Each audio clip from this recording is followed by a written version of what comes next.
Alright, this is the Trido compressor system.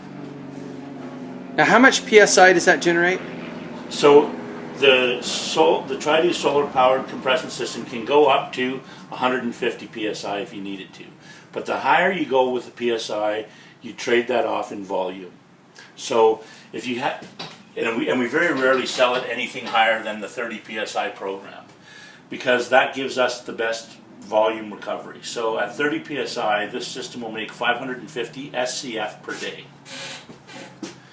It is as simple as it gets. It's a Class 1 Div 1 motor, a Class 1 Div 2 controller, and then the Trido compressor head unit.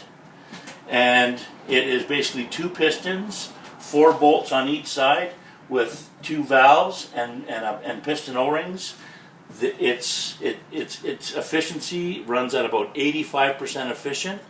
This is a 10-gallon receiver tank, and we have this set to come on and pump up to 33 PSI and come back on at 31 PSI. So that's why it stopped right now, is because it ran up to its PSI. Yeah. Okay. And then it'll put out 550 SCF per day at 30 PSI. At 30 PSI. Yeah. So a lot of companies say, oh, I have ESDs that need 80 PSI to activate, or 100 PSI.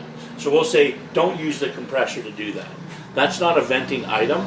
Continue to use that pneumatically, and just let this run your end devices like C1 level controllers, I2Ps, all that sort of stuff. We have this on wells that make 42 SCF per day, and have it on another well in northern Canada that sits at 30 below for 9 months of the year, and it runs at 9 million a day. And the same compressor is running both systems. And it's that one that's doing 9 million a day. It's got 2 double chokes at surface. I mean, when it's choking, it's using that air, but it has just enough to recover. So that's the absolute low end and the absolute high end. We've seen them both with our installs with this compressor.